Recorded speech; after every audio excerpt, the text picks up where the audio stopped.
How to read a pet food label. Step 1. Learn to look beyond the marketing claims accompanying pet food. In the USA, pet food labeling is regulated on a federal, FDA, and state-by-state basis, with guidance from the Association of American Feed Control Officials, AAFCO. However, AAFCO provides only minimum requirements. The reality is that pet food producers often use terms that are undefined by the regulations, in order to communicate more effectively with consumers and improve their product's image in the market. Step 2. Locate the guaranteed analysis on the pet food label. See the example under tips below.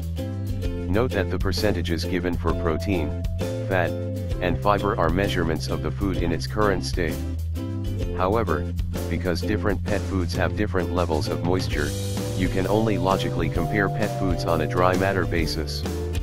Moisture levels in pet foods can range from approximately 6% to as much as 80%. Step 3. Be aware that percentages alone don't tell the whole story. You may have 28% protein on a dry matter basis, but what is the source of that protein? You can get protein from chicken beaks and feet that are not good sources of nutrition for your pet. This means that you'll need to look next at the list of ingredients. Pet foods must list ingredients in order of weight. Step 4. Be mindful that pet food manufacturers can manipulate this information.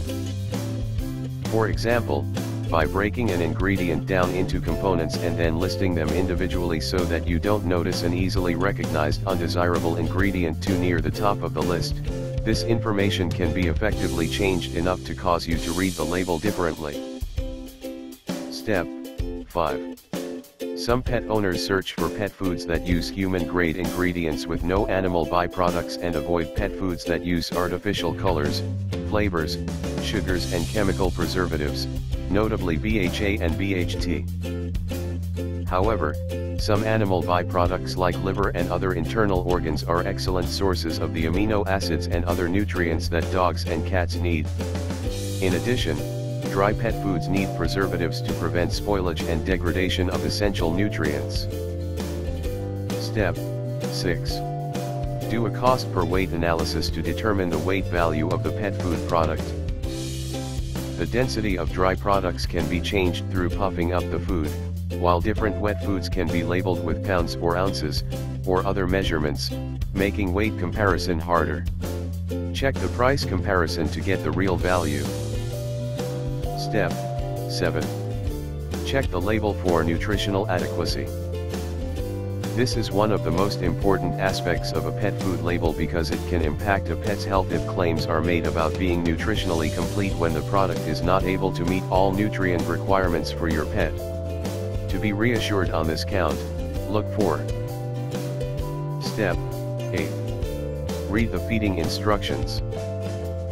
Even if you think you know how to feed your pet the particular product, changes do happen or you might have transposed feeding instructions from one product to a new one. Always read these with care to ensure that you are feeding your pet adequately. However, even though manufacturers try to cover all contingencies, you still need to monitor your own pet's needs, preferences, and environmental conditions. Talk to your vet if you're unsure, especially with respect to growing and reproducing pets. And don't forget to visit the vet every month or so to be sure. Step 9. Be savvy about marketing claims such as natural, organic, premium, etc. These are marketing words without official definitions to back them up. While it is surely to be hoped that all pet food is natural, this usually refers to a lack of artificial additives, colors, or flavors. The words premium and gourmet and the like are marketing speak and don't mean anything more than what the overall packaging suggests to the consumer. Organic pet food should be free of synthetic additives, but guidelines are still under development for the official meanings.